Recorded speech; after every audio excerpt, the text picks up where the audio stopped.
Supreme court Delhi వీధి కుక్కలపై తీసుకున్న నిర్ణయం సరైనదా కాదా మన BSY టాక్స్ లో తెలుసుకుందాం.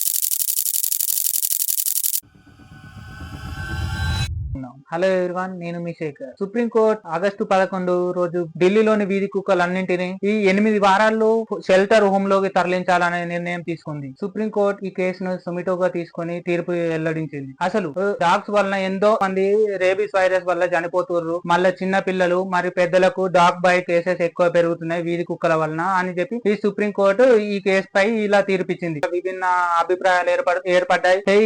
మన ప్రతి కాయిన్ కు రెండు సైడ్స్ ఉన్నట్టు కొందరు ప్రమోట్ డాగ్స్ అని, కొందరు ఎగ్నెస్ట్ డాగ్స్ అని కొందరు. ఇప్పుడు ఈ అసలు టాపిక్ వచ్చేసి ఏంటంటే, మన ఇండియాలో ఒక రోజులో 10,000 మంది డాగ్స్ బయటకు గురవుతున్నారు.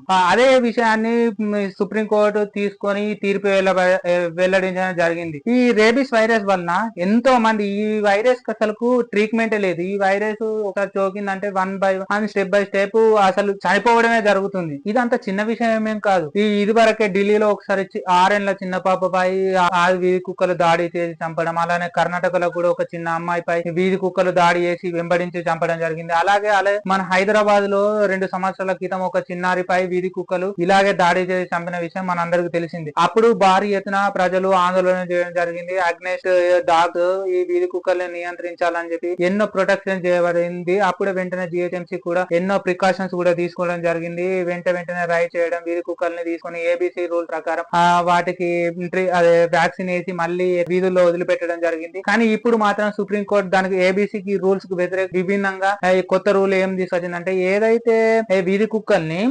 పట్టుకొని తీసుకెళ్లి వ్యాక్సిన్ చేసి మళ్ళీ వీధుల్లో వదిలిపెట్టాలి అనే ఉన్నదో దానికి అదే కాకుండా మళ్ళీ ఏమంటుందంటే సుప్రీంకోర్టు, ఏదైతే తీసుకెళ్లి వ్యాక్సిన్ చేసిన వీధి కుక్కలు ఉంటాయో వాటిని షెల్టర్లలోనే ఉన్నియాలి, షెల్టర్ హోమ్స్ లోనే పెట్టాలి అని చెప్పి నిర్ణయం తీసుకుంది. సో దీని వల్లనే ఇప్పుడు ప్రజలలో ఏదైతే ఎనిమల్స్ లవర్స్ ఉంటారో వాళ్ళందరూ దీనిపై వ్యతిరేకత వ్యక్తం చేస్తున్నారు. ఎందుకంటే ఇప్పుడు వాళ్ళ వ్యతిరేకత ఏంటంటే, ఏదైతే షెల్టర్ హోమ్స్ లో పెడతారో దాని వలన వీటికి సరిగ్గా ఫుడ్ ఇవ్వరు.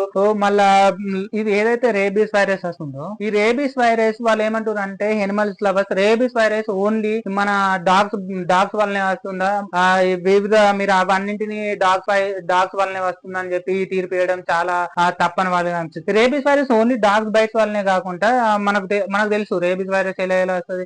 ఈ కొన్ని పక్షుల నుంచి ఏవైతే మన గబ్బిలాలైనా పిల్లులైనా వాటి నుంచి కూడా రేబీస్ వైరస్. కానీ మన ఇండియాలో మాత్రం రేబీస్ వైరస్ సోకిన వ్యక్తుల్ని కన్సిడర్ చేస్తే 95% మంది రేబీస్ వైరస్ గురైన వాళ్ళు డాగ్స్ బైట్ వల్లనే గురయ్యారని మనకు రిపోర్ట్స్ ఉన్నాయి. సో WHO లెక్కల ప్రకారం ఇప్పటికే మన దేశంలో రేబీస్ వలన 18 నుంచి 20 లక్షల మంది ప్రతి ఏటా చనిపోతున్నారు. అసలు ఎందుకు జంతు ప్రేమికులు ఇంతగానం వ్యతిరేకత వ్యక్తం చేస్తున్నారంటే, గతంలోనే ABC రూల్స్ తీసుకొచ్చారు కదా, ఎనిమల్ బర్త్ కంట్రోల్, ఏదైతే మనం కుటుంబ నియంత్రణ అంటామో ఎనిమల్స్ కి. అయితే అది తీసుకొచ్చినప్పుడు కూడా కొన్ని వివిధ అల్లర్లు అప్పుడు ఎనిమల్స్ లవర్స్ వ్యక్తం చేశారు. కానీ అది ఏదైతే కరెక్ట్ ఇంప్లిమెంటేషన్ చేసి ఉంటే ఈ రోజు ఈ ఏదైతే డాగ్ సంఖ్య పెరిగి ఉండేది కాదు కదా అని చెప్పి వీళ్ళు అంటున్నారు. సో మీరు అది కూడా కరెక్ట్ చెయ్యలే, అందుకనే ఇంతగానం డాగ్స్ పెరిగి.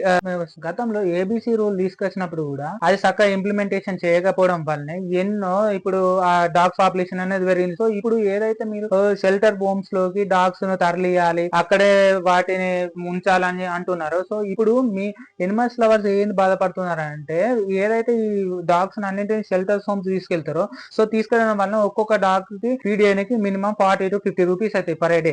ఇప్పుడు ఒక ఢిల్లీ పరిధిలోనే తీసుకుంటే మనకు 8 lakhs to 10 lakhs street dogs ఉన్నాయని చెప్పి మనకు ఒక లెక్కలు ఉన్నాయి. సో ఏదైతే ఈ ఒక రోజుకు 40 నుంచి 50 రూపాయలు ఒక స్ట్రీట్ డాగ్ పెట్టాల్సి వస్తే, ఈ వాటిని అది ఏదైతే మున్సిపల్ పరిధిలో వాళ్ళు వాటిని ఫీడ్ చేస్తారా, సరిగ్గా చూసుకోరా అనేది వాళ్ళకున్న భయం. ఏదైతే జంతు ప్రేమికులు చెప్తున్నారో అది కూడా వాస్తవం. ఎందుకంటే ఒక కుక్కకు రోజు 40 నుంచి 50 రూపాయలు ఖర్చు పెట్టి ఆ వీధి కుక్కలు అన్నింటినీ పెంచాలంటే కూడా అది గవర్నమెంట్ కైనా మున్సిపాలిటీ వాళ్ళకైనా చాలా పెద్ద సమస్యనే. ఆ సమస్య మారుతుంది. అది పరిష్కారం చేయడానికి పెట్టడానికి కూడా కొంచెం ఇప్పుడు వాళ్ళకు ఉన్న సమస్యలే ఎన్ని శానిటైజేషన్ చేయడం, మున్సిపాలిటీ పనులు అవన్నీ ఇప్పటికే ఫుల్ ఉంటాయి. సో దానికి తగ్గట్టు ఆ బడ్జెట్ సమస్యలు కూడా కొన్ని ఉంటాయి.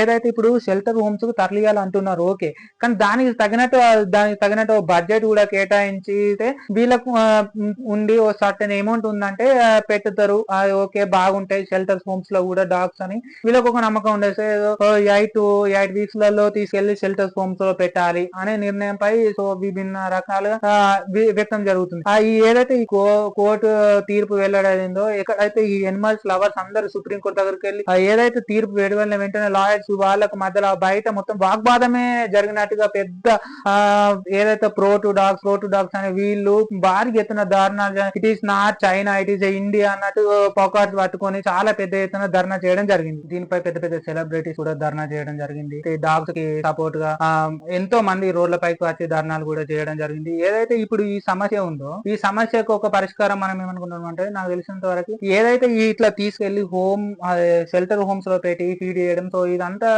బడ్జెట్ అమౌంట్ తో కూడిన పని కాబట్టి ఏదైతే నేను ఏమనుకుంటున్నానంటే ఏబిసి రూల్స్ ప్రకారం ఏదైతే ప్రతి డాగ్స్ ఏదైతే తీసుకెళ్లి వ్యాక్సిన్ వేసి మళ్ళీ ఈ ఎక్కంచెలు తీసుకొచ్చాం అక్కడ వదిలిపెట్టాలని ఉన్నది అదే దాన్ని రెగ్యులర్ గా ఎప్పటికి కంటిన్యూ చేసుకుంటూ ఉండడం వల్ల ఏదో గోవా అయితుంది, ఈ జైపూర్ అయితుంది, ఆ సిటీలలో కొంచెం సక్సెస్ అయింది కదా.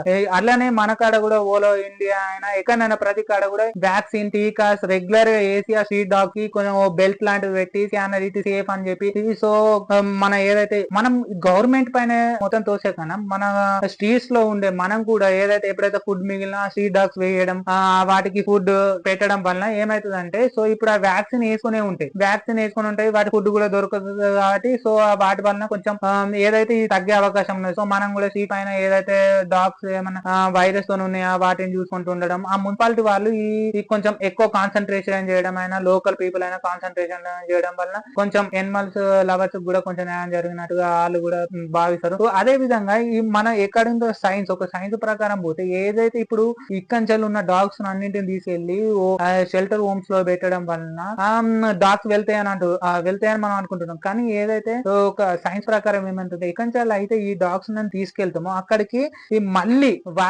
అక్కడ ఒక వాక్యూమ్ ఏర్పడి వేరే కాడి డాగ్స్ అన్ని ఏవైతే టీకాలు వ్యాక్సిన్ ఇవ్వని డాగ్స్ ఉంటాయో వేరే ప్లేసెస్ ఇక్కడికి వచ్చి ఉండడం జరుగుతుంది. దాని వలన ఇంకా ఈ డాగ్ బైట్ కౌంట్ పెరిగే అవకాశం ఉన్నది. ఎందుకంటే ఈ లోకల్ ఉన్న డాగ్స్ అన్న వేరే కాడికి వచ్చే డాగ్స్ ఇక్కడ వచ్చి ఉండడం వల్ల సో ప్రమాదమే జరుగుతుంది కదా.